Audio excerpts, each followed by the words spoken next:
नमस्कार, जय श्री महाकाल। मेरे प्यारे भक्तों, दोस्तों, दर्शकों, आप सभी को मेरी तरफ से बहुत बहुत आशीर्वाद। भक्तों, आज हम जानेंगे कि कर्म योग यानी ईश्वर के साथ योग। बहुत सी विधियों के द्वारा, पूजाओं के द्वारा, तांत्रिक क्रियाओं के द्वारा ईश्वर को प्राप्त करना आप सबने बहुत से ग्रंथों में भी पढ़ा होगा और बहुत से गुरुओं ने भी सिखाया होगा। मगर भक्तों, आज हम आपको बताएंगे कि कर्म योग, कर्मों के द्वारा जो आप योग करते हैं तो वो एक ईश्वर से मिलने का, ईश्वर की भक्ति को पाने का एक आधार है। तो इन्हीं बातों पर कर्म का आधार है भक्तों कर्म योग, यानी ईश्वर के साथ योग अनासक्त होकर किए जाने पर प्राणायाम, ध्यान, धारणा आदि अष्टांग योग या राजयोग भी कर्म योग ही है। संसारी लोग अगर अनासक्त होकर ईश्वर पर भक्ति रखकर फल स्वरूप परिणाम समर्पण करते हुए संसार में कर्म करे तो वह भी कर्म योग है। इससे अभिप्राय है कि जिस भी व्यक्ति को भगवान के प्रति समर्पण होकर, आसक्त होकर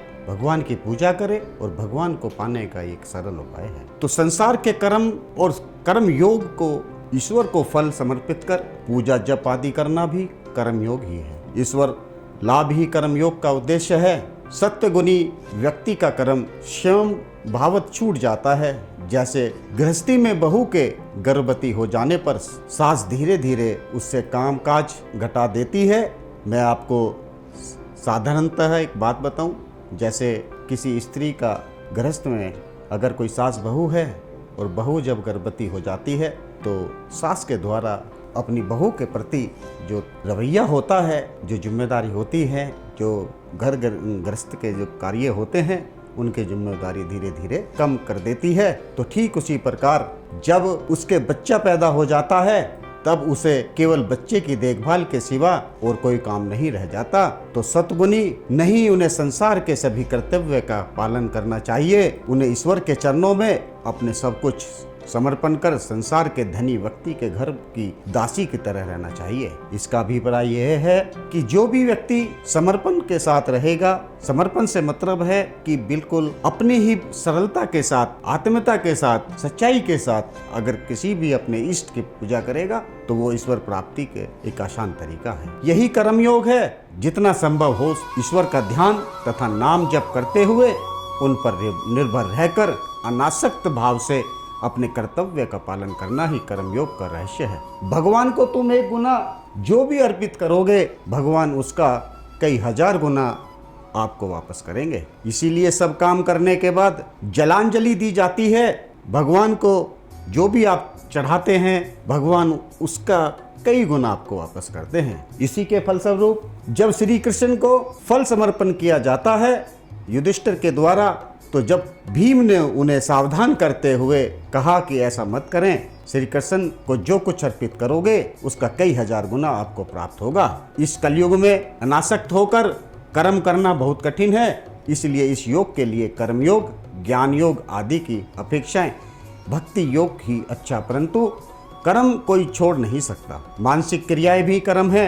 मैं विचार कर रहा हूँ, ध्यान कर रहा हूँ, यह भी कर्म ही है। प्रेम भक्ति के जरिए कर्म योग सहज हो जाता है।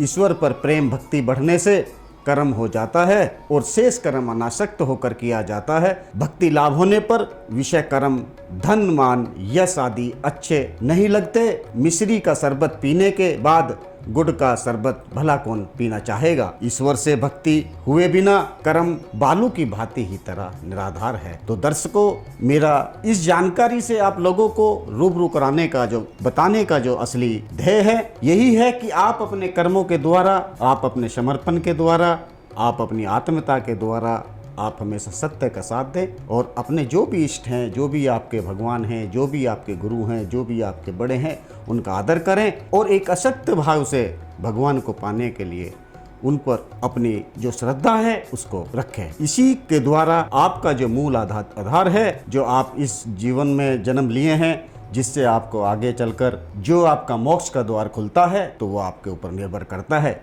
बहुत से लोग अपनी नैतिक जिम्मेदारी को छोड़कर, बहुत से लोगों को ये नहीं पता कि हमारा मूल उद्देश्य, जो हमने जन्म लिया है मनुष्य रूपी, जो हमें कि ये भगवान ने एक सुंदर सा जो मानव शरीर दिया है हमें उसका मूल उपयोग कहाँ करना चाहिए, ये सब हम भूल जाते हैं। मैं ये नहीं कहता कि आप पूरा दिन हरि भजन करें या मंदिर मस्जिद या जो भी आपके वो हैं आप उन सब में लगे रहें। मेरा कहने का तात्पर्य ये भी है कि आप जो भी कार्य कर रहे हैं उसको बड़ी सरलता से, बड़े सत्यता के साथ करें, जिससे भगवान भी आपको खुश होंगे। मेरा उद्देश्य फिर मैं वही दोहराता हूँ कि जो सनातन धर्म की जो क्रियाएं हैं, सनातन जो हमारा धर्म है, जो ऋषि मुनियों ने हमें दिया है, जो हमारे गुरुओं की वाणी से हमने सुना है, तो उसी को अपने अंदर धारण करें और हमेशा अपने कर्म योग को द्वारा ईश्वर की प्राप्ति का एक लक्ष्य बनाएं। इन्हीं शब्दों के साथ मैं आप सभी से विदा लेता हूँ।